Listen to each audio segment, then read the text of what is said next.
욥기 5장 1절부터 8절 말씀까지입니다. 오늘은 욥기 5장 1절부터 시작됩니다. 엘리바스라는 사람의 이야기입니다. 이 말씀을 우리가 방향을 잘 잡고 보셔야 돼요. 이 엘리바스라고 하는 사람의 이야기는요, 이치는 맞아요. 그러나 욥에게는 적합하지 않습니다. 그리고 그것은 성경 전체의 어떤 흐름에 비추어 봤을 때 어떤 것은 맞지만 어떤 것은 틀립니다. 맞는 것은 그가 제대로 깨닫고 얘기한 거지만 어떤 것은 그 당시에 시대적인 어떤 그 사상, 특별히 그 가나안 지역에 있었던 풍습, 그런 것에 입각한 교훈들이 많습니다. 오늘에도 마찬가지예요. 교회를 다닌다고 교회에서 일어나는 일들을 보면서 우리가 이야기하고 생각하고 그러는데 그게 다 옳지 않아요. 또 심지어는 목사님들이 하시는 그 말씀도 다 하나님 말씀이라고 할 수 없어요.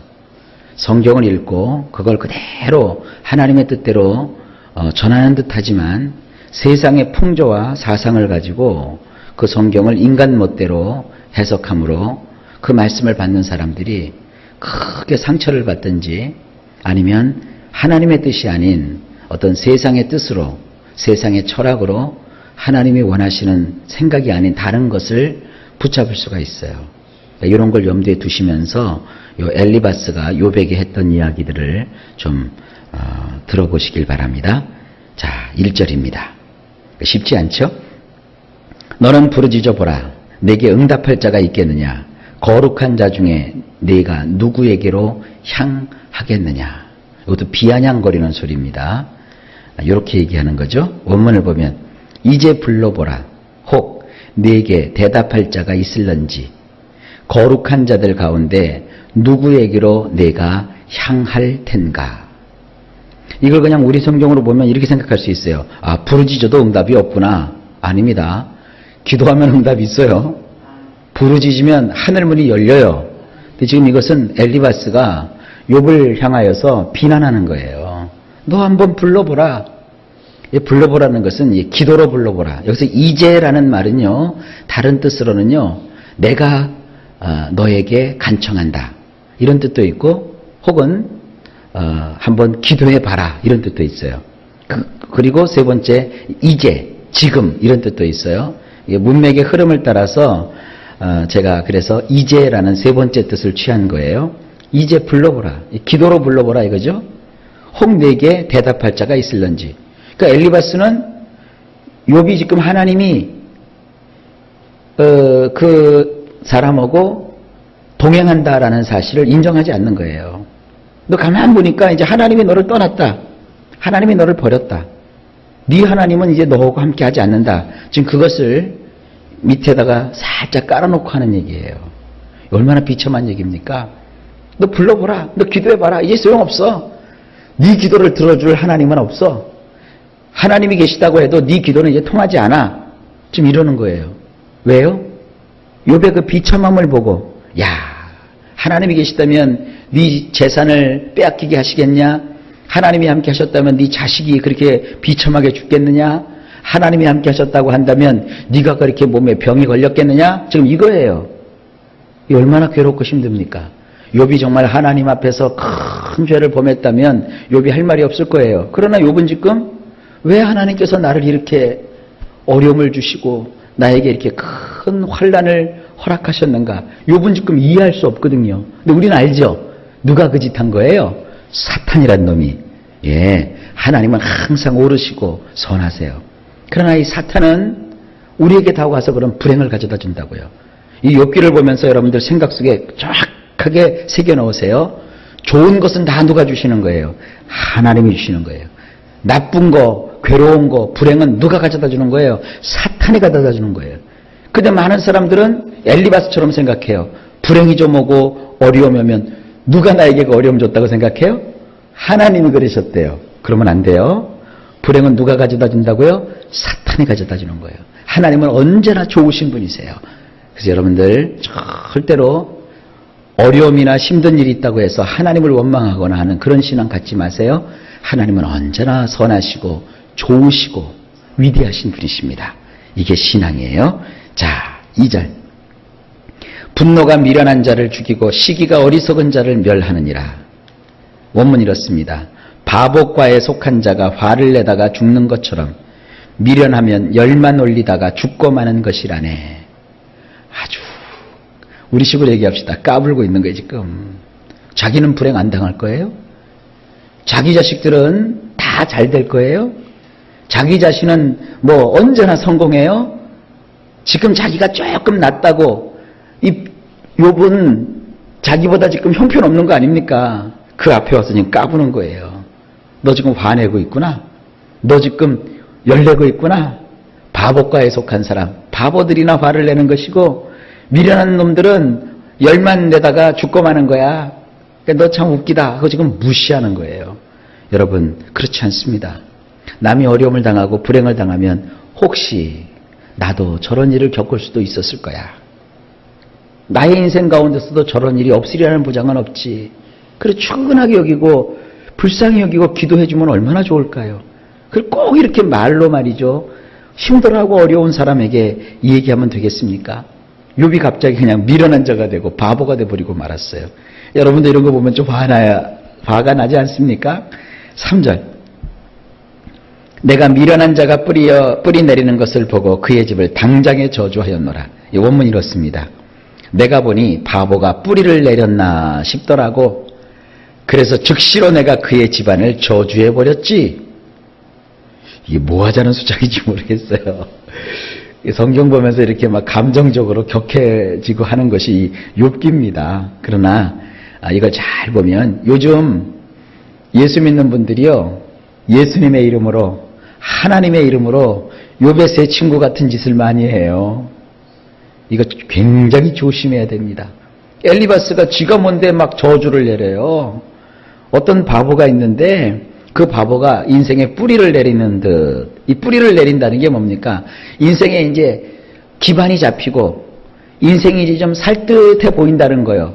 그래서 자기 마음엔 바보가 잘 살아서는 안 돼. 그러니까 그가 즉시로 그 사람의 집안을 저주해버렸어요. 아니 그 집안에는 부모님도 계시고 자식들도 계시고 친척들도 있고 함께 사는 사람들도 있고 종들도 있는데 왜 지가 뭐라고 저주를 함부로 해요? 예수 믿는 분들은 함부로 저주합니다. 여러분 우리가 복음 전하는 거 좋아요. 그러나 자꾸 이렇게 전하면 안 돼요. 예수 천당 불신지옥. 이게 우리는 교리적으로 맞는 얘기지만 세상 사람들은요 협박으로 들어요. 그 왜 꼭 굳이 이렇게 싸움박질하면서 우리가 예수님을 전해야 됩니까? 너희의 착한 행실을 사람에게 보게 해서 너희의 그 착한 행실을 그들도 보고 하나님께 영광을 돌리게 하라. 그랬잖아요. 여러분 바꿔놓고 한번 생각해 보세요.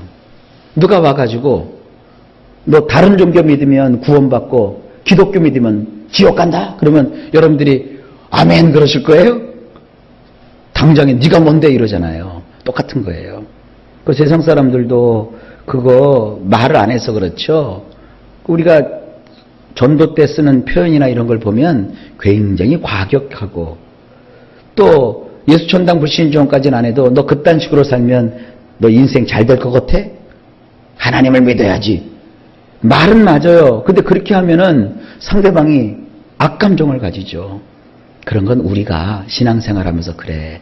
하나님께 가까이 가는 것이 내가 복인데 내가 하나님을 등지고 세상을 향하면 내가 복 대신에 저주를 받을 거야. 우리 자신을 향하여 그런 얘기는 괜찮은데 제발 다른 사람을 향해서는 우리가 그런 일을 자제하는 정도가 아니라 아예 하지 말아야 돼요. 축복하고 사랑해주고 품어주고 그러면 그들이 깨닫게 되고 돌아서요. 여러분 그런 동화 아시잖아요. 그 찬바람, 겨울바람하고 햇빛하고 내기를 했잖아요. 저기 길 가는 나그네가 있는데 그 나그네가 외투를 입고 있어요. 그 나그네의 외투를 벗기기 경쟁을 한 거예요. 그러니까 겨울 찬바람이 자기 바람이 되게 세거든요. 그래서 지나가는 그 나그네한테 후 하고 바람을 불었어요.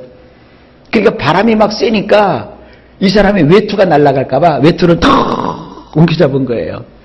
찬바람이 나오니까 턱 외투를 해놓고 벗기는커녕 더 껴입었어요. 이게 아무리 해봐도 바람 부느라고 10만 빠졌지 아무것도 아니에요. 자, 이제 찬바람이 하다 안 돼서 실패했으니까 그 따뜻한 햇볕이 햇살을 비추기 시작하는 거예요. 조금 전만 해도 찬바람이 불고 막 외투가 날아갈 것 같고 사람이 날아갈 것 같아서 콱 움켜잡았는데 따뜻해지니까 어떻게 돼요? 이 사람이 긴장을 늦추고 아이고 더워 그러더니 외투를 벗어버렸어요. 그래서 따뜻한 햇살이 이긴 거예요. 이거 가지고 우리나라에서는 정치인들이 햇볕 정책 그러는데 그 정치는 그렇게 하면 안 되는 거고요. 우리 신앙의 교훈이 그거예요. 찬바람을 쌩쌩 불고 과격하게 힘으로 몰아붙인다고 해서 되는 게 아닙니다. 때로는 이렇게 따뜻한 햇살을 비추어서 그들의 마음을 녹여내야 돼요. 그때까지 우리가 참고 인내하고 견디면서 기도하는 거예요. 여러분, 우리 꼭 그렇게 따뜻한 햇살처럼 인생을 살아갑시다. 그 다음에 4절입니다. 그의 자식들은 구원에서 멀고 성문에서 억눌리나 구하는 자가 없으며, 원문 이렇습니다. 그의 가족들은 안전과는 아주 멀리 떨어져 버렸고 문 안쪽에서 그들이 상함을 당하는데도 구해주는 자가 없더라고. 엘리바스가 참 무서운 사람이에요. 자기가 저주를 한번 했는데 이렇게 돼버렸다는 거예요. 지가 무슨 마술사요, 도술사요, 점쟁이요, 무당이요. 내가 저주했는데 저주한 대로 됐다는 거예요. 그래서 어떻게 됐어요?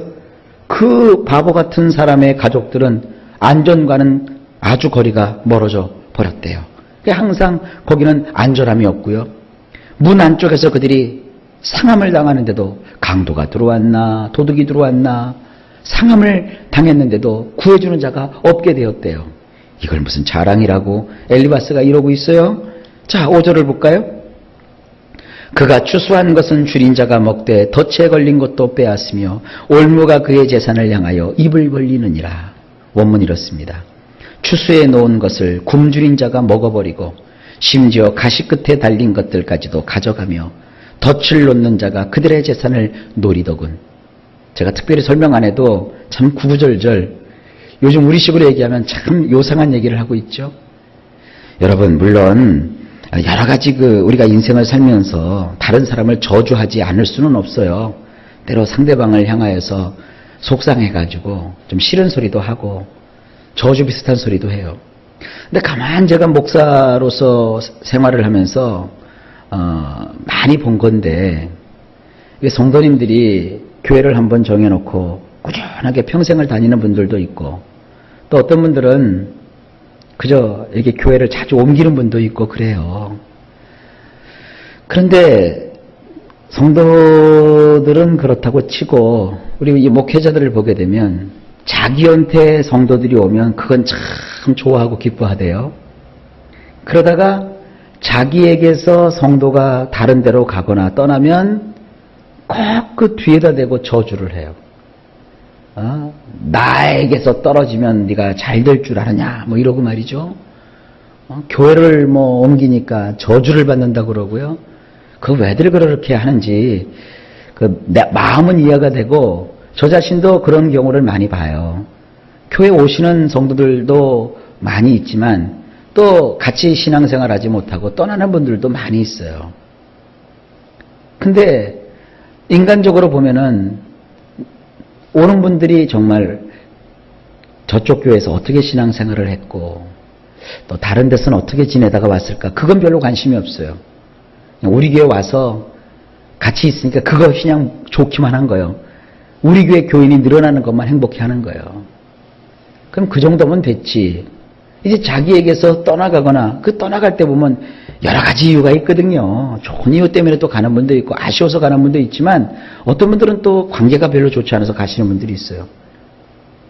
가는 사람이 어떻게 하고 가든 목회자들은 하나님의 종들이잖아요. 그럼 좀 이렇게 아프고 가슴 아프고 애리고 그래도 사실 그래요. 목사님들에게 있어서 성도 한 사람이 떨어져 나가는 건 살을 도려내는 것 같은 아픔은 있어요. 그런데 축복은 못 해주더라도 저주는 하지 말아야 되잖아요. 뭐 어떻게 되고 저떻게 되고 별별 얘기를 다 해요. 이게 엘리바스와 같은 거예요.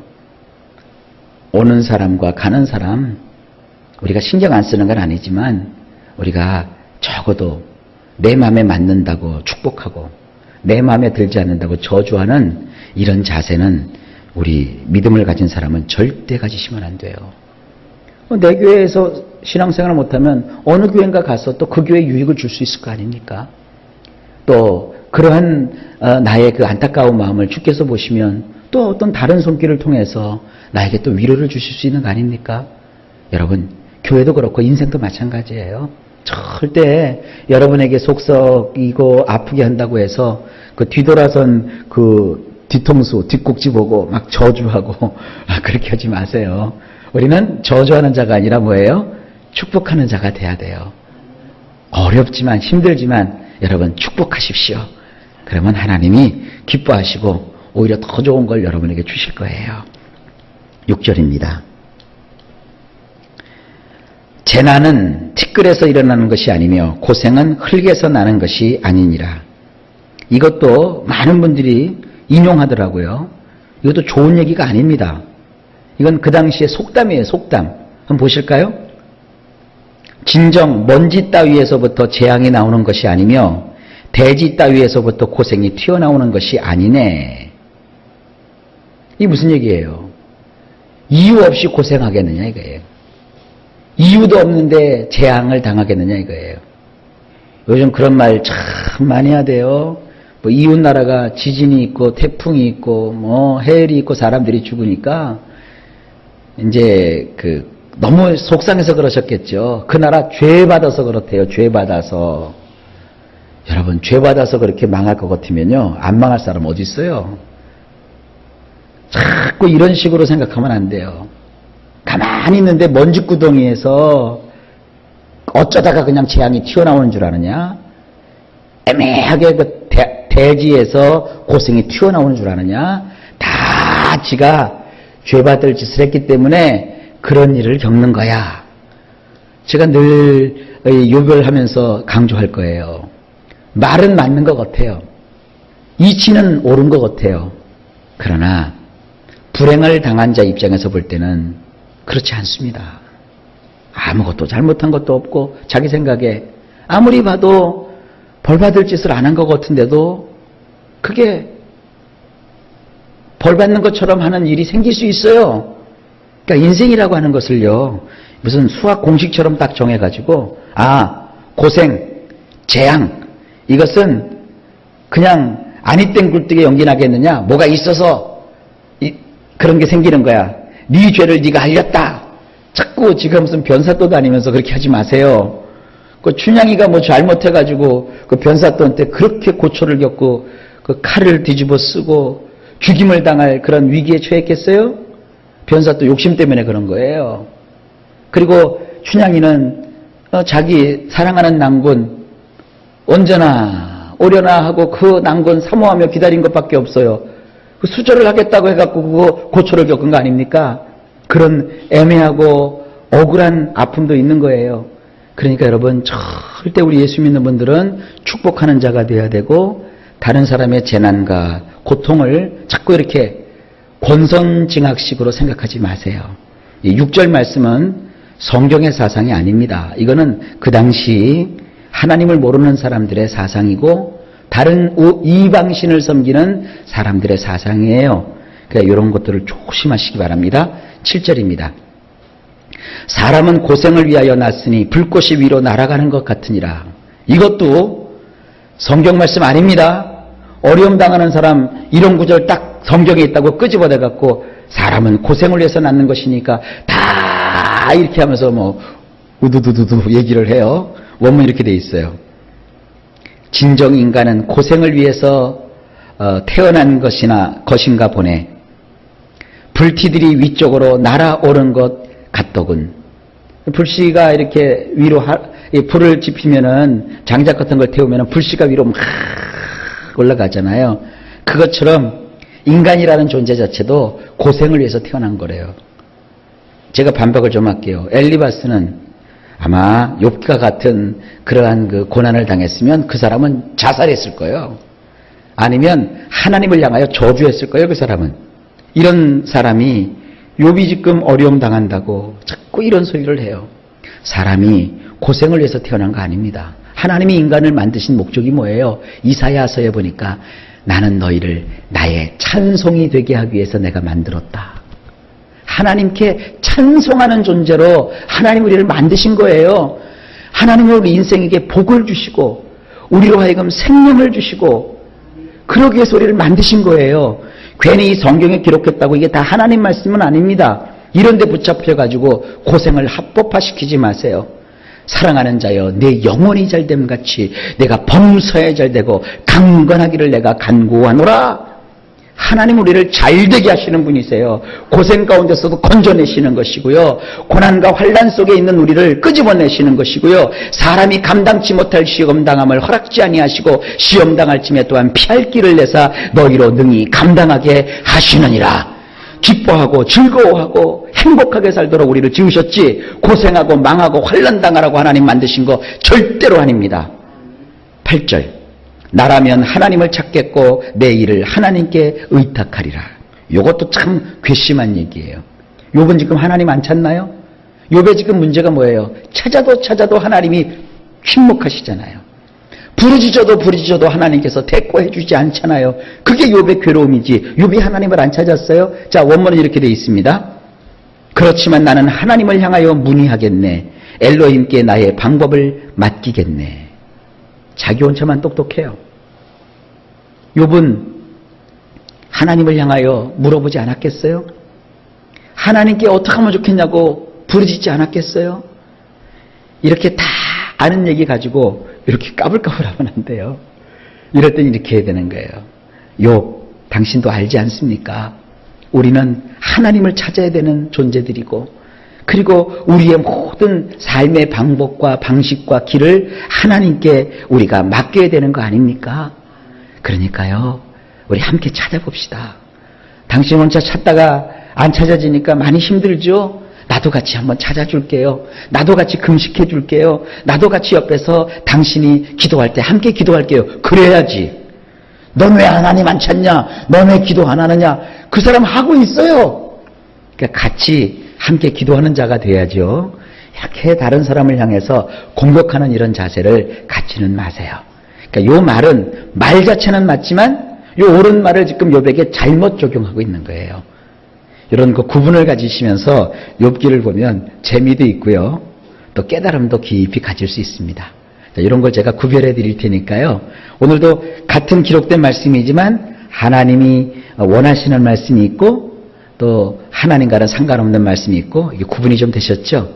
여러분 오늘도 하루가 시작되었습니다. 일마다 때마다 하나님이 평강 주시고 여러분 하는 모든 일이 형통하시기를 예수님의 이름으로 간절히 축복합니다.